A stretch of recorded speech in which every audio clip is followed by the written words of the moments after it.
मध्य प्रदेश में साल के अंत में होने वाले विधानसभा चुनाव को देखते हुए सभी राजनीतिक पार्टियों ने अपनी अपनी चुनावी घोषणा कर दी है। ऐसे में 1000 रुपए का सिलेंडर देने वाली शिवराज सरकार ने 450 यानी कि 450 रुपए में गैस सिलेंडर देने की घोषणा की है, जिसके चलते मध्य प्रदेश के पूर्व मुख्यमंत्री यानी कि कमलनाथ हुए शिवराज सरकार पर हमलावर। बताएंगे पूरी खबर, लेकिन उससे पहले नमस्कार, मैं साक्षी और आप देख रहे हैं देश नीति। देश नीति, केवल सच्ची और पक्की खबरें। मध्य प्रदेश में चुनावी बिगुल अब बज चुका है और ऐसे में सभी राजनीतिक पार्टियों ने आगामी चुनाव को देखते हुए जनता के सामने अपना चुनावी घोषणा पत्र पेश कर दिया है। इस बीच कांग्रेस ने एलपीजी के दाम घटाकर 500 रुपए करने की चुनावी घोषणा की, जिसे देखते हुए 1000 रुपए का सिलेंडर देने वाली शिवराज सरकार ने 450 रुपए में सिलेंडर देने की घोषणा की है। अब इसी को लेकर मध्य प्रदेश के पूर्व मुख्यमंत्री कमलनाथ ने शिवराज सरकार पर हमला बोलते हुए कहा, शिवराज जी, आपने स्वीकार कर लिया है कि रसोई गैस सिलेंडर के लिए 1000 रुपए से भी ज्यादा कीमत वसूल कर भाजपा सरकार ने जनता की मेहनत की गाड़ी कमाई की लूट बचा रखी थी। एलपीजी के दाम घटाकर 500 रुपए करने का वचन हमने जनता को दिया, तब आपने सरकार की इस लूट पर पर्दा डालकर सिलेंडर सस्ता करने की घोषणा की है। लेकिन जनता अब जान चुकी है कि आप केवल घोषणावीर है। चुनावी दौर में आपके भाषणों में घोषणाओं की बाढ़ अब ये खुद बयां करती है कि आप अब तक सत्ता के नशे में चूर होकर केवल बातें ही किया करते थे। आपका वक्त अब खत्म होने को है, अब जनता का वक्त आ रहा है। चुनाव के बाद कांग्रेस की सरकार आ रही है, जिसमें जनता को भाजपा सरकार की लूट, महंगाई और मुसीबत से मुक्ति मिलेगी।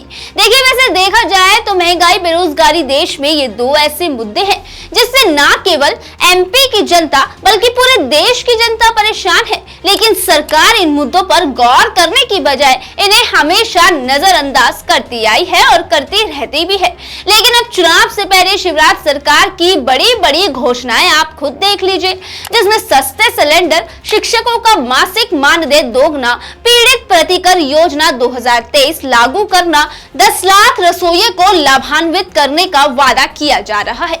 लेकिन बीजेपी के ये वादे कितने सच्चे हैं और कितने झूठे हैं, देखिए ये आप भी बखूबी जानते हैं। ये तो चुनाव से पहले बीजेपी की वोट बटोरने की हमेशा की तरह वाली एक राजनीति है। अगर शिवराज सरकार को जनता की इतनी ही फिक्र है तो इन 5 सालों में जनता के लिए अब तक उन्होंने क्यों नहीं सोचा?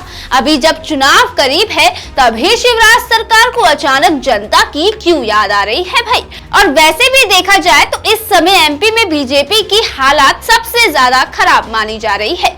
सामने आ रहे सर्वे में बीजेपी की गिरती हालात साफ साफ दिखाई दे रही है, जिसे देखकर बीजेपी एक तो पहले ही घबराई हुई है। चुनावों में हार का डर बीजेपी को सता रहा है, जिस डर को देखते हुए बीजेपी अपने भाषणों में घोषणाओं की झड़ी लगा रही है और कांग्रेस का घोषणा पत्र देखकर अपनी भी बड़ी बड़ी घोषणाओं का ऐलान कर रही है। लेकिन कांग्रेस ने एक बार फिर से दावा कर दिया है कि शिवराज सरकार चाहे कुछ भी कर ले, इस बार तो चुनाव में कांग्रेस की ही वापसी होने वाली है, यानी कि कांग्रेस की ही सरकार आ रही है, ऐसा दावा कांग्रेस बार बार कर रही है।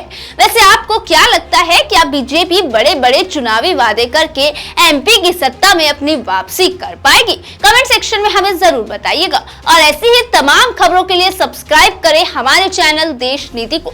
ऐसी खबरों के लिए आप हमारे फेसबुक पेज को भी फॉलो कर सकते हैं। तब तक के लिए धन्यवाद, मिलते हैं आपसे अगली वीडियो के साथ। आपका एक सब्सक्राइब हमारे लिए महत्वपूर्ण है।